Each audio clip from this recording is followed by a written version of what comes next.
ನಮಸ್ತೆ. ನನ್ನ ಹಿಂದಿನ ಕಿರುಚಿತ್ರಕ್ಕೆ ಸಮಜಾಯಿಷಿ ಕೊಡೋ ಪ್ರಯತ್ನ ಮಾಡ್ತಿದ್ದೀನಿ. ಕುಂಭಮೇಳದ ಮೂಲವನ್ನು ಹುಡುಕೋದಾದರೆ ಹಿಂದೂ ಪುರಾಣಗಳ ಪ್ರಕಾರ ಕ್ಷೀರ ಸಮುದ್ರವನ್ನು ದೇವರು ಮತ್ತು ದಾನವರು ಮತಿಸುತ್ತಿರುವಾಗ ಅನೇಕ ಅಮೂಲ್ಯ ವಸ್ತುಗಳ ಜೊತೆಗೆ ಈ ಅಮೃತ ಕಳಶ ಕೂಡ ದೊರೆಯುತ್ತದೆ.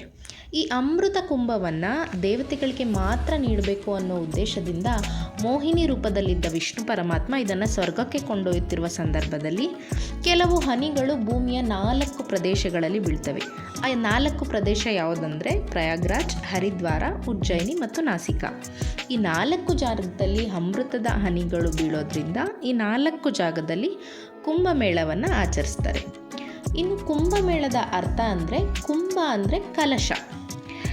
ಇದನ್ನು ಬುಧ ಸೂರ್ಯಗ್ರಹಗಳ ಸಂಚಾರದ ಆಧಾರದ ಮೇಲೆ ಆಚರಿಸ್ತಾರೆ. ಬುಧ ಗ್ರಹ ಸೂರ್ಯನನ್ನು ಒಂದು ಸುತ್ತು ಬರುವುದಕ್ಕೆ 12 ವರ್ಷಗಳು ಬೇಕಾಗುತ್ತೆ.